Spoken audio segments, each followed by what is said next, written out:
what to do. There's never enough time, and I have to plan all of these lessons, and I just don't know what to do for math right now. Oh, Sally, calm down. Don't worry.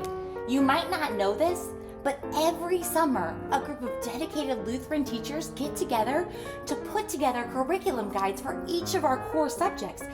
We just did math this summer. So I have somewhere that I can go to find a math lesson to Not help me? only that, Sally, what grade do you teach? I teach 3rd. So you can find the one that's perfect just for you, with lots of free resources and lots of smiles. Oh, wow, that's so awesome. I'm Thank here you for sharing anytime, that with me. because you know what? You matter, and you are serving God's children. Keep it up, girl. An introduction to the LESA Math Standards 2026 and 2027. Our curriculum guide this year is loaded with so many different resources for teachers like you to use. It has a combination of the Missouri and Illinois standard, free resources, free lesson ideas, faith integration tips, and even some field trip ideas for you to implement into your classroom. The first tab that you see when you open our curriculum guide is our mathematical practices, which will have your different standards listed. From there, at the bottom, you will see all of the different standards divided up. Your first page is number sense and operations. Second should be patterns, relationships, and algebraic thinking. Page 3 is geometry and measurement. And page 4 is data analysis and probability. Here is a deep dive into your standards.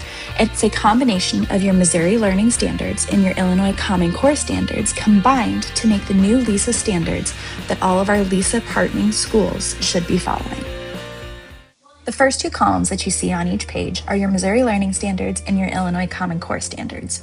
The objective, or the LESA standard, is that 3rd column, and then column D is filled with suggested activities and resources. Our team has carefully taken the time to go through and find free resources for you to use in your classroom. There are examples of anchor charts, lesson ideas, and links to some resources. The majority of our resources are free, but the ones that are not are annotated with a $sign after the link.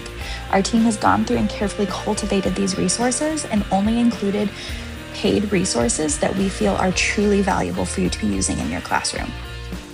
If you go back down to the bottom of your page where all the tabs are, the last tab that you'll see is Math Resources. Our group decided to divide our resources into student resources and curriculum resources. The student resources list is full of different resources for you to post into Google Classroom for your students to use. This is anything from different games they could play to tools like IXL that can be used to track data and student growth. On the opposite side, you'll see the curriculum resources. This is loaded with lots of different places for you to find supplemental activities and to support your deep dive into your curriculum and other things that might help you meet your standards. In addition to all these resources, we've gone through and added faith integration to help balance our law and our gospel with our math curriculum. We have tried to provide cross-curricular activities to help bring Christ into all that we do each day. Whether that is thinking about the geometry of the tabernacle and how that helps strengthen the building, or whether that's looking for lines of symmetry in different Christian symbols, or having students design symbols of faith and then finding lines of symmetry in those shapes. Our faith and our math are more connected than our students think. And last but not least, we have cultivated a list of field trip ideas for you to go on with your students. We've separated these into what grade levels we think they would be appropriate and even listed the websites to help you gather more information. Our goal with this curriculum guide is to help provide you with resources to use in your classroom, ways to get your students engaged with hands-on learning, and more creative ways for your students to learn their math curriculum. Our goal is to help make your life a little simpler and give you back some of all the time and love that you pour into your classroom. I hope you take the time to dive into this resource and see all of the different ways that it can support you in your teaching and your students in their learning.